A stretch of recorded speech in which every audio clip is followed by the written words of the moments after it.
let's start with the Bucs, then we'll get the Yankees and Rays from last night and kind of look ahead here with the series. Your reaction to Tampa, we knew they were going to open up on Thursday night as the defending champs, but was it expected that it would be the Cowboys? How do you feel about Dallas week 1, Thursday night on NBC? Well, there was a lot of people here that thought it was going to be Buffalo originally, and then there was a tweet that came out yesterday from a pretty credible source where a guy said, "Nah, Buffalo's going to be opening their season on the weekend, or they'll play the Bucs a little bit later on." And then I said to my co-host Ian Beckles, I go, "Man, it's got to be Dallas, right? It has to be." And some people say, "Oh yeah, you want a real competitive matchup?" Listen, you want the most eyeballs. Yeah, obviously you're not going to have a team that's coming off maybe a 2-14 type season, but this is still the Dallas Cowboys, regardless of what their record is. All eyes are going to be on Raymond James Stadium September 9th. I'm jacked up. I'll be in the building. Dak Prescott against Tom Brady, Cowboys and Bucs. I mean, you can't beat that, man. Everybody's going to be tuned into that one. What do you think the atmosphere will be like, assuming it's 100% capacity and the banners being raised opening night before the game? Oh, it's going to be wild. To be fortunate enough to be in the building for when the Bucs, the Lightning, and the Rays all got fans back in the building. It was just surreal. It really was. It was crazy. So have, a game like that where the team's been waiting so long to have another real successful season like that. Heck, we're not even talking about a Super Bowl. To have a really good season, and they're able to go all the way last year. People are still buzzing here in the offseason about what the Buccaneers, Tom Brady, Bruce Arians, Jason Light, and everybody did, bringing everybody back. I mean, they're not trying to say go back to back. They're trying to go for 2 here. And if they can do that, I mean, my goodness, what an unbelievable story. How surprised are people there that they were able to bring everyone back? Like, we have never seen a team win the Super Bowl and have, this many guys all come back. I mean, they have all 22 starters from a year ago back on the team this year. And more, and some guys that were on the periphery as well. Yeah, we had Buccaneers general manager Jason Light on our show last week, and he mentioned that he started thinking about keeping the team together on the field as they were celebrating the Super Bowl. So, I mean, that's how you have to get it done. But, man, I tell you what, Jake, we thought just like there's no way this can happen, right? We've never seen it before. But then as guys started signing, and then it was like the only guys left were really like Antonio Brown and Blaine Gabbert were like, holy smokes, man, they're really going to do it. I think everybody looked at, man, there's probably good opportunities elsewhere. Maybe you can get a little more coin in another place. But, man, you look at the talent on both sides of the ball. You have youth. You have experience. Why wouldn't you try to go and give it one more shot for a ring? And who knows how long Tom Brady's going to play. He doesn't look like he's slowing down. And he hasn't made any kind of mention of, this will be his last year. So I think we got at least 1 or 2. I say at least 2 more years of Brady. Jay Recher with us here, of course, the afternoon drive host, WDAE in Tampa. You mentioned Blaine Gabbert. I have long said that I think Blaine Gabbert has the best job in sports, the backup quarterback to Tom Brady. I mean, it's got to be just the greatest job ever. You're never going to have to play. You get to sit there, look cool, hang out with Tom, and you get paid a lot of money to do it. I mean, does Blaine Gabbert have the best job in sports in your mind?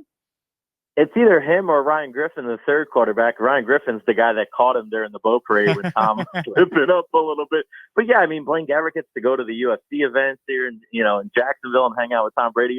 I don't think it's the backup. It's the third. If you're a quarterback in that room, man, just by kind of osmosis, I think you're usually the coolest guy from then there on out. But I'm with you, man. Blaine Gabbert and Ryan Griffin and now Kyle Trask coming from Florida. I mean, those 4 guys, they're going to be like the Reservoir Dogs walking down the street. I'm glad you brought up the Trask selection there. Was that a surprise in Tampa? I mean, did you see them maybe even going quarterback at the end of round 1? What was the reaction to the Trask pick in round 2? Yeah, it was definitely a possibility in round 1. I think people looked at it and goes, man, if you could get a guy, because you don't know. I mean, you say Tom Brady's going to be around for at least 2 more years, but we really never know. And I think when you look at the situation with a guy like Trask, and a lot of people down here in Tampa are very familiar with him, I just like that they didn't reach for him. And, he fell to him in the second round. And I think it was just kind of like the perfect fit. You let him sit under the learning with Tom Brady. And, hey, if he's ready to take the reins one day, then you go from there. But you see what happened in Green Bay, you reach for a guy like Jordan Love, you kind of have some kind of pressure that just adds to all the issues that they have there. Trask kind of fell to the Bucs there at the end of round 2. Everybody, even Florida State and Miami fans, are like, hey, let's give this kid a shot. And we'll see if he, can really flourish learning from the greatest to ever do it. Finally, with the Bucs, Jay, what's the level of excitement to see Brady go back to New England for the first time and probably the last time in his career? Week 4, Sunday Night Football. Is there going to be a ton of excitement seeing that game play out, in prime time?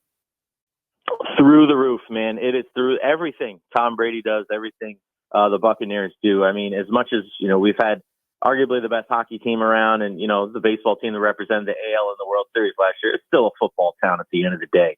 And just every little bit of Buccaneer news, every little bit of Brady news and something like that. It's not just Brady, too. It's Gronk going back there as well. So that's going to be fun. And Gronk just said a couple days ago he still hasn't talked to Belichick. So, yeah, it's going to be really weird to see those two guys in a Buccaneer uniform dressing in the visitors' locker room playing at Foxborough against the Pats. What week during the regular season does Julian Edelman come out of retirement and sign with Tampa?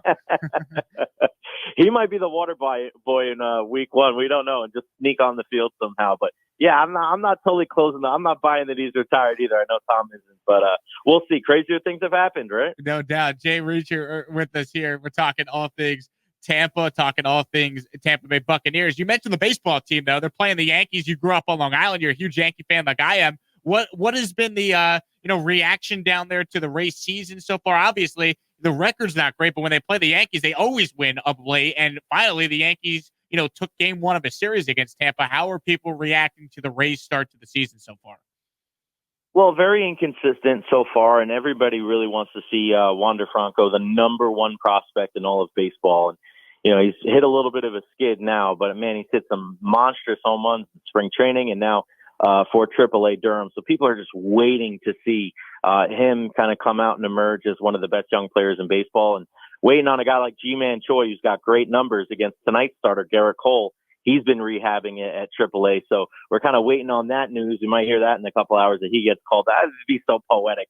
The guy that's done really well against one of the best pitchers in the game makes his season debut against Garrett Cole. But yeah, been real inconsistent. I mean, you go on the West Coast trip, you sweep the Angels, and then you lose 2 of 3 from Oakland.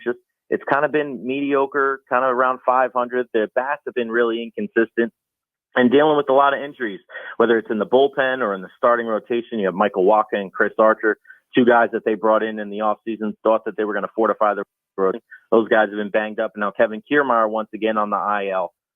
They just kind of got to get everybody healthy. But, man, they're hanging in there. It's been a weird year in the major leagues. Nobody's really pulling away. So if they can kind of hover around 500, get some guys healthy, maybe call up a guy like Wander Franco, maybe they'll be able to take off in the AL East. What is the dynamic as far as, doing Rays, a lot of Rays talk on the radio there? Because in Tampa, there's tons of Yankee fans there. And obviously, when the Yankees play at Tropicana Field, it's packed with Yankee fans. Like, when you guys are doing Rays talk, do a lot of people call in with the Yankee perspective? What's it like on local radio? Yeah, it's interesting that you asked that, because I have a very unique perspective living, growing up 20 years in New York and then the last 16 now in Tampa. So I'm like pretty much split down the middle. So what I kind of am is I'm one of those guys that say, hey, I don't expect all of you, because it's not just New York. There's people from all over the country. I don't think anybody outside of one guy on our entire roster on WDAE is actually born in Florida. It's just a melting pot here in Tampa Bay. But my message that I try to echo to my listeners is, hey, I don't expect you to forget where you're from, but you got to respect where you're at as well. So as much as I give an insight to the Yankees, because that's where I grew up, and that's the team I still watch pretty much on a night in, night out basis, let's respect the Tampa Bay Rays. Let's pull for them. And, it's one of those things, man. You're still going to get people here in Tampa that I hate the Yankees no matter what. And there's going to be New Yorkers that come down here that'll never switch their allegiance. It's kind of like an ongoing battle that I don't see a light at the end of the tunnel, brother. I just think it's going to kind of go on for as long as baseball's here in the Bay. Yeah, finally, Jay, you're also a huge Knicks guy. I mean, obviously tough loss last night, no doubt. But could you have ever imagined a season like the one we're watching with this Knicks team? I don't know, I'm sure you picked up on this. I mean, can they mention that the Lakers were missing all those ball handlers anymore last night? I felt they mentioned it like 37 times. And I said, hey, why don't we talk about Alec Burks not being in there and Emmanuel Quickly not being in there? And, oh, yeah, Mitchell Robinson that's been out for a while. That would have been really good to have him in there last night against AD and Andre Drummond. So impressed with Tom Thibodeau. I haven't been as excited to watch a basketball game for the Knicks in years than last night. What an unbelievable battle.